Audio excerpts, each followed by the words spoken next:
जय शंकर के सब भक्तों को आज शंकर भगवान की कृपा से श्रवण मातम का 9वें अध्याय की कथा करते हैं। सारे भक्त ध्यान से सुने और शंकर भगवान का आशीर्वाद प्राप्त करें। पहले पांडव वंश का एक राजा सुशील नाम का राजा था। बड़ा धनवान, धैर्यवान और ब्राह्मणों का भगत था।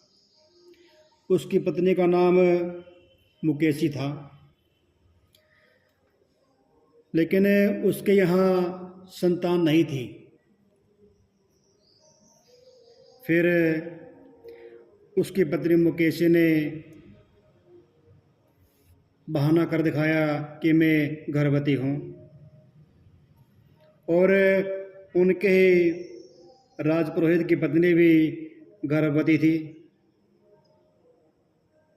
तो मुकेशी ने अपने गुप्तचरों के जरिए गर्भाधान के समय उसके पुत्र को अपने पास ले लिया और सारे नगर में ढिंढोरा पिटवा दिया कि राजे को पुत्र उत्पन्न हुआ है। जो ब्राह्मणी थी उसके यहाँ एक मांस का टुकड़ा भेज दिया कि इसके तो मांस का टुकड़ा उत्पन्न हुआ है। और फिर राजा ने उस लड़के का नाम प्रियव्रत रखा। कुछ समय बाद वो राजा मृत्यु को प्राप्त हो गया और राजगद्दी उस प्रियव्रत को दे दी।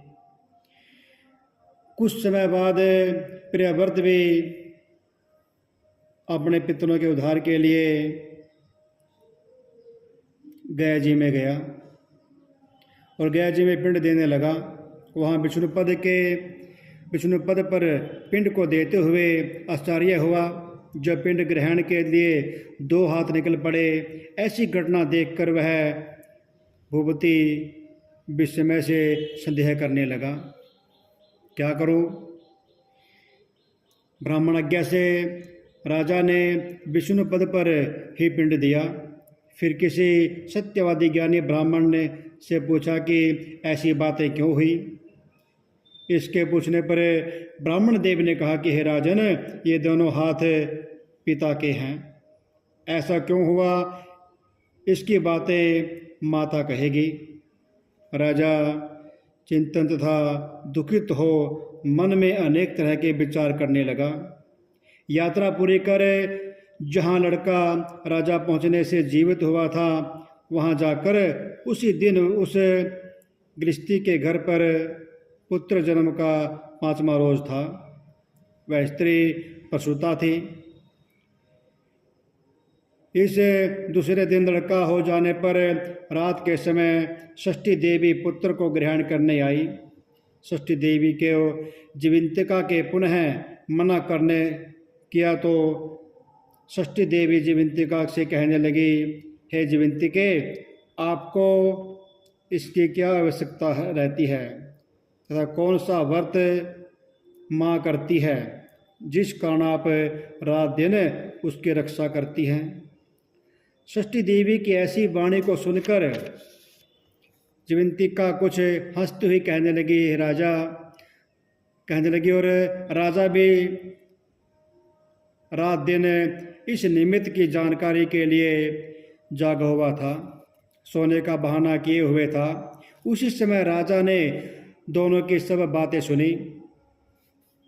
हे षष्ठी देवी, इसकी माँ श्रवण के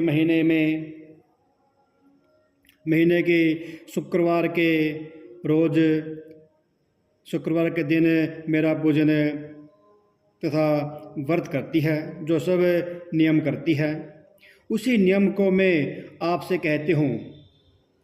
उसकी माँ हरे वर्ण का कपड़ा तथा चोली नहीं ग्रहण करती और हरे वर्ण की कांच की बनी चूड़ी भी अपने हाथों में ग्रहण नहीं करती।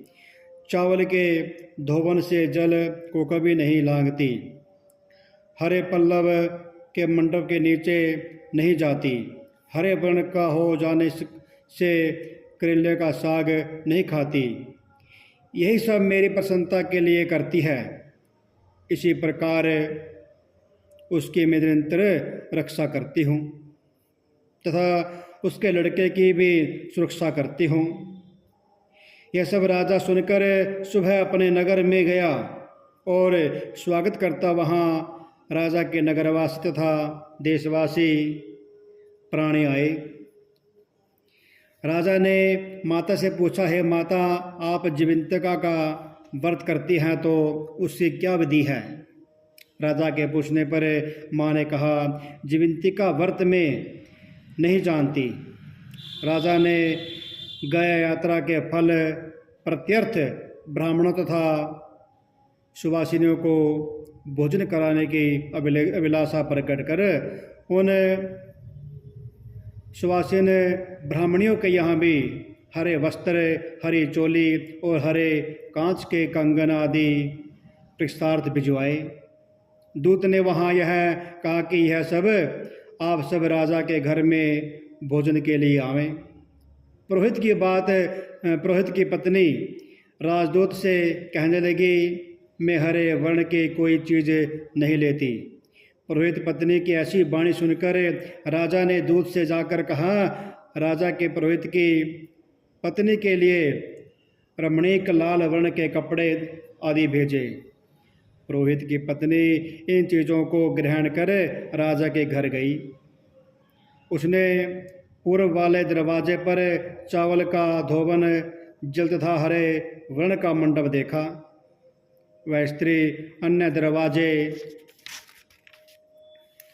से गई और राजा ने यह सब देखकर पुरोहित पत्नी को शुक्रवार व्रत का कारण बतलाया।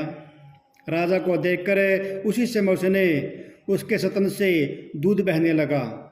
उन सतनों का दूध धारा से वह राजा अच्छी प्रकार से संचित हो गया। गयाजी में 2 हाथ निकलने से तथा रास्ते में गृहस्थी के यहाँ देवी की बातचीत और सतनों से दूध बहने मात्र से राजा को विश्वास हो गया कि यह मेरी माँ है। राजा ने गृह के रक्षा करने वाली माँ के समीप जाकर बड़े विनय से पूछा, हे माता, भय मत करो, मेरे जन्म समय की बात सुकेशिनी ने तथ्य रूप से कह दी है। राजा ने इससे प्रसन्न हो अपने जन्म देने वाली माँ बाप को नमस्कार किया और संपत्ति दे बढ़ाया। इससे दोनों बड़े आनंदित हो गए। एक दिन रात में जीवंतिका से राजा ने प्रार्थना की कि हे जीवंतिका, मेरे जन्म देने वाले पिता हैं तो गया में क्यों 2 हाथ निकल पड़े। उसी समय स्वप्न में देवी ने संशय को नाश कर देने वाली वाणी कही, हे राजन, मैंने तुझे केवल विश्वास दिलाने के लिए ऐसी माया की थी, इसमें संदेह मत करो।